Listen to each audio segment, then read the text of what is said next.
This is the Telemetry Transportation Daily for June 17th, 2025, and I'm Sam Abuel-Samad, Vice President of Market Research for Telemetry. In December 2010, Nissan released the first practical and relatively affordable electric car for the masses, the Leaf. Practical was a relative term in describing the Leaf. It was a compact hatchback, similar in size to the Versa, and could carry 4 adults and a bunch of cargo in the rear. Its styling was a bit out there, often described as rather alien, but ultimately the form factor was conventional. The starting point was under $33,000 in the U.S., just over $25,000 after the tax credits, but it only offered 73 miles of range, and many owners in hot weather climates found that the battery degraded rapidly, partly as a result of its air cooling to keep the cost down. Nonetheless, the Leaf remained the best-selling EV in the world until 2018 when the Tesla Model 3 took over. This fall, Nissan is launching an all-new Leaf that is now a fastback crossover.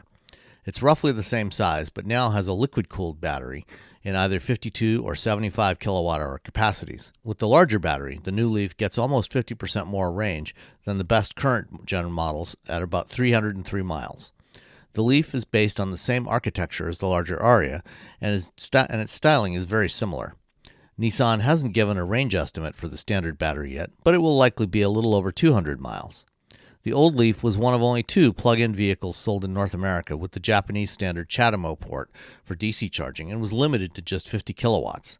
The new Leaf now has an SAE J3400 or NACS port for DC charging and supports up to 150 kilowatts, including charging at Tesla superchargers.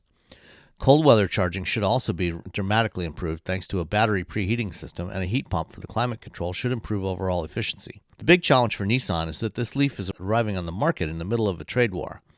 While Nissan produced the previous generation in Japan, the UK, and the US, the new model will be coming here from Japan, which means there's little likelihood of matching the current $36,190 price point for the extended range model because of the Trump administration's tariff policies. There's also a strong chance that no federal tax credits will be available by the time it gets here in volume. Thus, despite being substantially improved, the new Leaf probably won't ever match its peak sales of the mid-2010s. Thanks for listening.